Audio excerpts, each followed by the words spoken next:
Sí. Vuelvo atrás un momento para explicar. Esta es la línea, el semicírculo que yo puse para indicar la eternidad pasada. Correcto.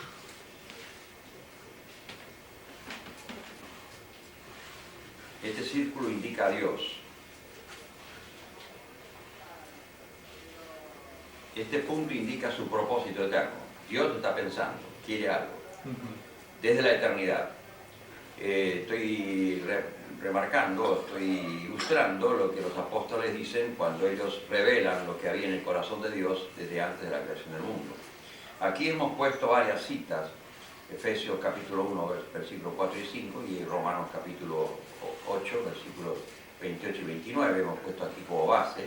Hay otros más, pero dejamos estos versículos que hablan de su propósito de tener familia. Y hablábamos de que el primero iba a ser en Adán, y ahora es sublimada la propuesta porque es ahora en Cristo, que es Dios mismo hecho carne. Así que el Hijo de Dios, Dios mismo, es mi hermano mayor. Y eso evidentemente marca de alguna forma, que no está explicada por Dios en ninguna parte de la Escritura, pero de por sí marca un aumento. Es decir, como Dios es más que vencedor, el diablo destruyó la obra primera. Dios no hizo solamente la corrección de la línea, sino que se sublimó a sí mismo en una obra mucho más grande y más poderosa, pero para hacer lo que él se había propuesto desde el principio. Esta línea indica la creación del mundo o la restauración del mundo, porque realmente el versículo primero de Génesis 1, la creación puede ser miles y puede ser millones de años antes de la restauración del mundo. Porque la primera parte del versículo dice, en el principio creó Dios. ¿Cuál principio? No sé, no necesariamente el principio de nuestra era, sino un principio muy anterior.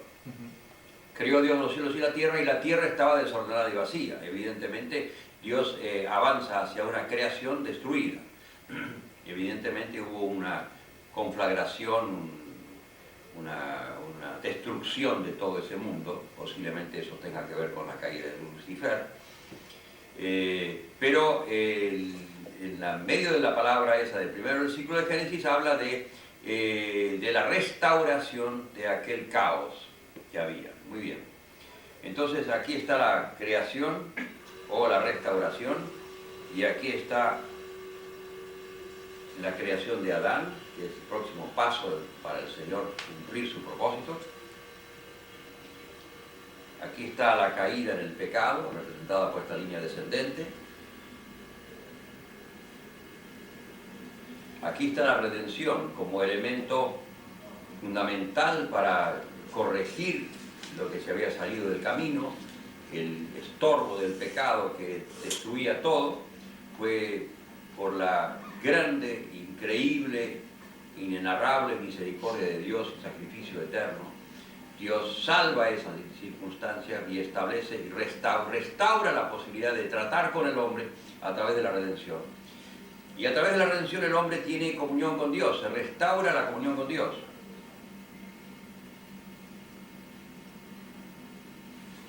Esta línea indicaría eso. Y introduce la cruz al hombre a la iglesia. La iglesia se constituye como elemento fundamental para llevar a cabo el propósito eterno de Dios. Es decir, que el propósito eterno de Dios se cumple en la iglesia si la iglesia tiene oídos para oír lo que Dios dice. Ahora, sabemos muy bien que la desobediencia de la iglesia ha sido terrible y ha tergiversado este cuadro sistemáticamente. Pero en este último tiempo Dios ha dado luz a su iglesia y los santos están volviendo otra vez a entender el corazón de Dios y hacer que la iglesia sea la mano de Dios como Dios quiere para producir el trabajo, la tarea que Dios le ha dado en el mundo. Entonces vamos a ver ahora la iglesia cómo se constituye. Digamos, la puerta de la iglesia tiene tres elementos fundamentales, que es primeramente el arrepentimiento, luego el bautismo por agua y el bautismo en el Espíritu Santo como elementos fundamentales para introducirnos al reino de Dios. Se constituye la iglesia y comienza la línea quebrada a avanzar desde Dios en adelante, es decir, fluye de nuevo toda la gracia. y diríamos que fluye una gracia mayor de Dios en todo este plan que tenemos por delante. Y entonces la iglesia tiene ministerios, vamos a poner los 4 ministerios principales.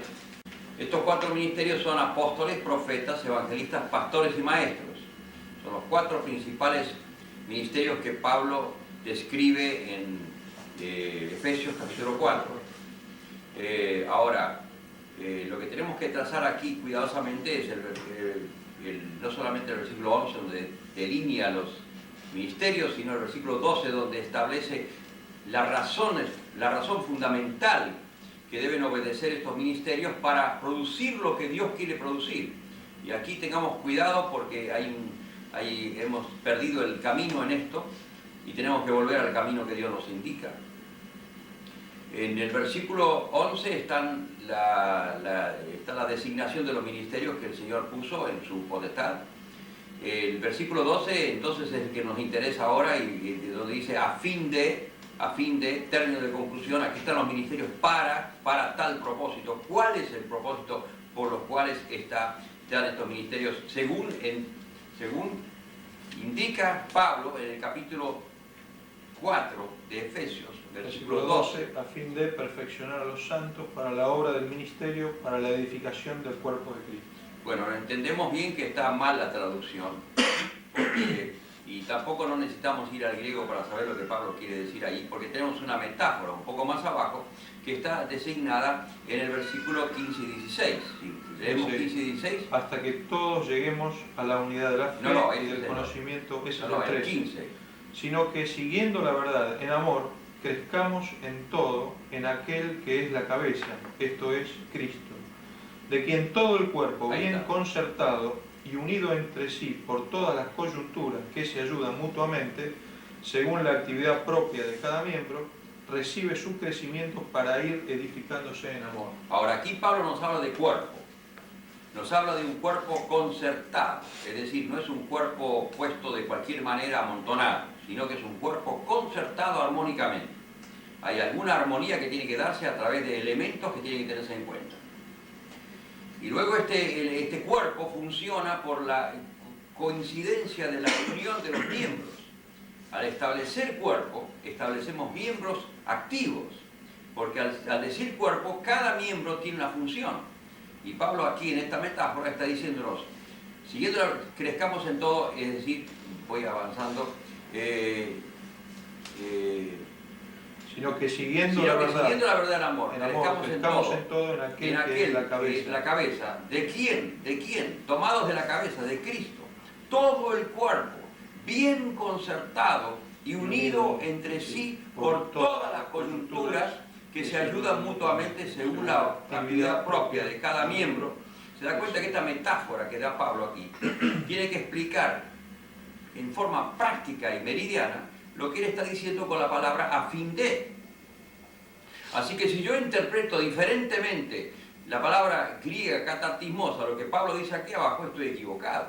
No necesitamos ir al griego para estudiar una palabra. Tenemos la metáfora de Pablo que él vuelca con su corazón todo lo que él entiende que él quiere decir con la palabra katartismos. Ahora en griego la palabra katartismos habla de perfección, pero no necesariamente la perfección viene por perfeccionar, sino viene por unir piezas, unir elementos unos con otros. Una cosa que está desconectada entre sí no sirve, no funciona. Solamente cuando se pone armónicamente los elementos en conjunción unos con otros, podemos tener un elemento útil. Entonces la función viene por unir elementos que están desunidos. Y katartismos quiere decir eso, a fin de unir a los santos, relacionar a los santos, ponerlos en relación unos con otros, de tal manera que cada santo entre en su actividad propia. Ningún santo que esté aislado del cuerpo puede funcionar.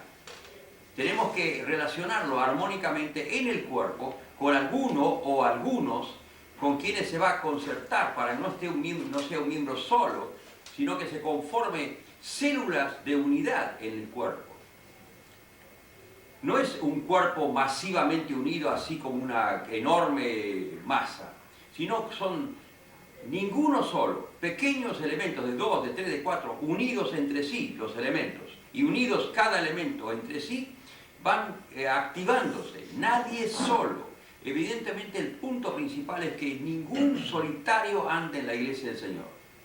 Todos tenemos que estar aconjuntados y relacionados unos con otros para el propósito de Dios, para servir al Señor, para orar juntos, para meditar la palabra juntos, para salir a trabajar juntos. Entonces la gran función que menciona aquí Pablo de los ministerios de apóstoles, profetas, evangelistas, pastores y maestros, es que ellos se ocupen de relacionar adecuadamente a los santos para la obra del ministerio de cada santo, a fin de que todo el cuerpo funcione, mejor dicho, que todos los santos funcionen para formar el cuerpo de Cristo. Y la proyección de esto es la unidad de la fe y la estatura plena de un hombre en Cristo, cada uno, hasta que todos lleguemos a la unidad de la fe y del conocimiento del Hijo de Dios. Ahí conocimiento quiere decir posesión, poseer al Hijo de Dios, hasta que Él viva en nosotros a la plenitud, hasta la plenitud. Así que esta parte primera del versículo 11 y 12 y 13 deben ponerse en coincidencia con lo que Pablo dice en el 15 y 16, y entonces nos damos cuenta que la preponderante presencia de Cristo en la iglesia es el factor principal y fundamental, de quien todo el cuerpo recibe la luz, el amor, la gracia, la fe y la potencia, para que nos edifiquemos todos en amor, no el amor cualquiera, sino el amor de Cristo Jesús. Bueno, esto es una cosa muy importante y yo quiero ahora mostrar que estos ministerios están funcionando, pero para que veamos bien cómo es el cuadro ministerial de la iglesia, debemos agregar la parte indispensable que viene ahora.